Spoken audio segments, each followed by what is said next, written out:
بسم اللہ الرحمن الرحیم۔ السلام علیکم۔ نبی کریم صلی اللہ علیہ وسلم پر درود پاک پڑھ لیں۔ سورۃ العصر کا ترجمہ اور تفسیر دیکھتے ہیں جی۔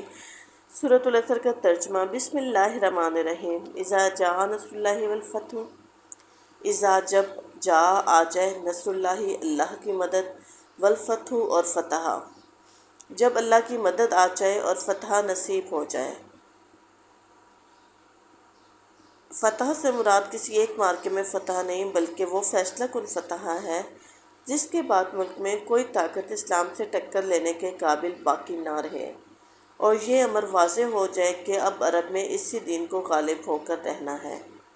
بعض مفسرین نے اس سے مراد فتح مکہ لی ہے، لیکن یہ چیز غلط ہے، کیونکہ فتح مکہ 8 ہجری میں ہو چکی تھی، اور اس صورت کا نزول 10 ہجری کے آخر میں ہوا ہے، یعنی کہ نبی کریم صلی اللہ علیہ وسلم کے حج کے بعد۔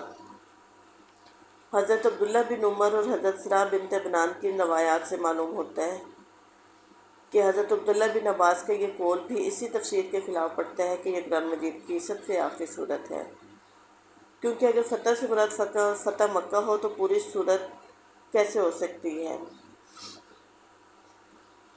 طائف الحنین کے مارکے بھی اس کے بعد ہی پیش آئے، یعنی فتح مکہ کے بعد۔ ورائیت الناس یدخلون فی دین اللہ افواجا، ورائیت اور آپ دیکھیں، الناس لوگ، یدخلون داخل ہو رہے ہیں، فی میں دین اللہ اللہ کا دین، افواجا فوج در فوج، اور اے نبی کریم صلی اللہ علیہ وسلم تم دیکھ لو کہ لوگ فوج در فوج اللہ کے دین میں داخل ہو رہے ہیں، یعنی وہ زمانہ رخصت ہوا کہ جب ایک ایک دو دو کر کے لوگ اسلام میں داخل ہوتے تھے، اور وہ وقت آ جائے جب پورے کے پورے قبیلے اور بڑے علاقوں کے باشندے کسی جنگ اور کسی مزاحمت کے بغیر خود بخود مسلمان ہونے لگے۔ یہ کیفیت 9 ہجری کے آغاز سے شروع ہو گئی تھی، جس کی وجہ سے 9 ہجری کے سال کو سال وفود کہا جاتا ہے۔ عرب کے گوشے گوشے سے لوگ آ کر نبی کریم صلی اللہ علیہ وسلم کے پاس حاضر ہوتے اور اسلام قبول کرتے، اور یہاں تک کہ پورے مکہ میں اور آس پاس کے علاقوں میں، پورے عرب میں کوئی کافر باقی نہ رہا۔ فسبح بحمد ربک واستغفر انہ کان توابا، فسبح پس پاکی بیان کریں، بحمدی تعریف کے ساتھ، ربی کا اپنے رب کی، واستغفر اور بخشش طلب کیجیے اس سے، انہ کان بے شک وہ ہے، توابا بڑی توبہ قبول کرنے والا۔ تو اپنے رب کی حمد کے ساتھ تسبیح کرو اور اس سے مغفرت کی دعا مانگو، بے شک وہ بڑا توبہ قبول کرنے والا ہے۔ یہ آیت بہت امپورٹنٹ ہے، بہت اہمیت کی حامل ہے ان تمام لوگوں کی جو صرف 5 وقت کی نماز پڑھ کے یا تھوڑے سے نیکی کے کام کر کے سمجھتے ہیں کہ ہم نے اللہ کا حق ادا کر دیا ہے۔ نبی کریم صلی اللہ علیہ وسلم جن سے کبھی کوئی گناہ سرزد نہیں ہوا، ان کے بارے میں بھی اللہ تعالیٰ کہہ رہے ہیں کہ اللہ کی تسبیح بیان کرو اور توبہ کرو۔ ہم سے مراد کیا ہوتا ہے کہ اس کامیابی کے متعلق کہ تمہارے دل میں کبھی اس خیال کا کوئی شائبہ تک نہ آئے کہ تمہارے اپنے کمال کا نتیجہ، بلکہ اس کو سراسر اللہ کا فضل اور کرم سمجھو، اس پر اس کا شکر ادا کرو اور قلب و زبان سے اس امر کا اعتراف کرو کہ اس کامیابی کی ساری تعریف اللہ ہی کو پہنچتی ہے۔ اور تسبیح کا مطلب یہ ہے کہ اللہ کو اس سے پاک اور منزہ قرار دو کہ اس کے کلمے کا بلند ہونا تمہاری کسی صحیح کوشش کا نتیجہ ہے۔ ہم اکثر یہ کہتے ہیں اور بہت سارے لوگ بہت سارے غلط الفاظ استعمال کرتے ہیں، جیسے کہ حسین نے دین کو بچایا، ہم نے یہ کام کیا تو اسلام کا یہ بالکل بھی نہیں۔ یہ اللہ تعالیٰ کی مہربانی ہوتی ہے کہ اللہ تعالیٰ نے آپ کو چن لیا ہے۔ اللہ تعالیٰ سورۃ النصر کی اس آیت میں پتہ چلتا ہے کہ ہم نے اس طرح کے الفاظ یوز نہیں کرنے۔ اور معافی مانگنا، توبہ کرنے کا مطلب کہ اللہ تعالیٰ نے فرمایا کہ میں توبہ قبول کرنے والا ہوں، کہ جتنی بھی غلطیاں کوتاہیاں ہو جائیں اللہ تعالیٰ اس کو معاف فرما دے گا۔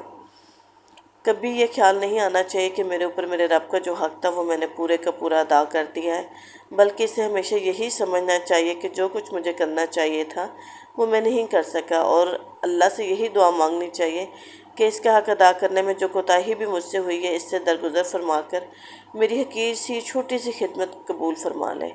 یہ ادب جب نبی کریم صلی اللہ علیہ وسلم کو سکھایا گیا، جن سے بڑھ کر اللہ کی راہ میں سعی و جہاد کرنے والے کسی انسان کا تصور تک نہیں کیا جا سکتا، تو دوسرے کسی کا یہ مقام کہاں ہو سکتا ہے کہ وہ اپنے عمل کو کوئی بڑا عمل سمجھے اور اس میں مبتلا ہو کر کہ اللہ کا جو حق تھا وہ اس نے ادا کر دیا۔ اللہ کا حق اس سے بہت بالا و برتر ہے کہ کوئی مخلوق اسے ادا کر سکے۔ ہم تو سانس لینے کا حق نہیں ادا کر سکتے نا۔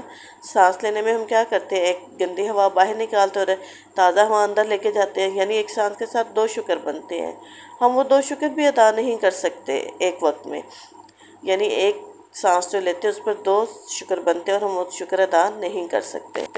جب ہم اپنے سانس کے ہی شکر ادا نہیں کر سکتے جو سانس لے رہے ہیں، تو باقی تمام نعمتیں، سب سے بڑی نعمت کہ اللہ تعالیٰ نے ہمیں مکمل وجود دیا، ہمیں ذہن دیا، ہمیں گدھا بھینس وغیرہ نہیں بنایا، ہمیں بے جان چیز نہیں بتائی، ہمیں سوچنے سمجھنے کی صلاحیت دی ہے۔ تو پھر اس کے بعد ہم کیسے کر سکتے ہیں کہ ہم نے اللہ تعالیٰ کا حق ادا کر دیا؟ ہم اللہ تعالیٰ کا حق ادا نہیں کر سکتے۔ ہاں، ہم اللہ تعالیٰ کو راضی کرنے کی کوشش ضرور کر سکتے ہیں، اور اللہ تعالیٰ سے یوں دعا کرنی چاہیے کہ اللہ تعالیٰ جی، میں نے آپ کے لیے آپ کو راضی کرنے کے لیے کوشش کی ہے، میری یہ کوشش قبول فرما، اور اس عمل میں جو کوتاہی ہوگی مجھ سے وہ معاف فرما۔ بے شک آپ ہی کوتاہیوں کو معاف فرمانے والے ہیں۔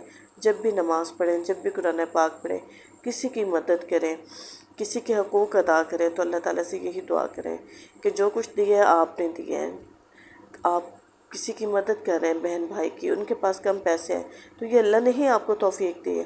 ہو سکتا ہے اسی بہن بھائی کی وجہ سے اللہ آپ کو رزق دے رہا، اور اگر آپ پکڑ میں آ جاتے ہیں کہ آپ اس کی مدد کر رہے ہیں، تو پھر اللہ یہ نعمت چھین بھی سکتا ہے۔ روایات سے ملتا ہے کہ جس وقت سورۃ العصر نازل ہوئی تو تمام صحابہ خوش ہوئے کہ تمام علاقہ اسلام کے دائرے میں داخل ہو گئے، لیکن حضرت ابوبکر صدیق رضی اللہ تعالیٰ عنہ رونے لگے۔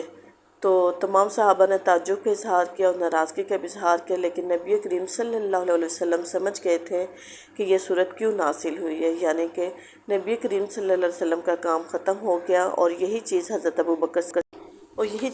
ابوبکر صدیق بھی سمجھ گئے تھے، اس وجہ سے وہ رونے لگے۔ اس کے بعد نبی کریم صلی اللہ علیہ وسلم کی طبیعت خراب ہوئی اور آپ دنیا سے رحلت فرما کے، اس پر ہم ایک علیحدہ ویڈیو بنائیں گے۔ آپ کو سورۃ العصر کا ترجمہ دوسروں کے ساتھ بھی شیئر کریں، اس پر غور کریں اور سمجھنے کی کوشش کریں۔ اللہ تعالیٰ ہماری یہ کوشش قبول فرمائے۔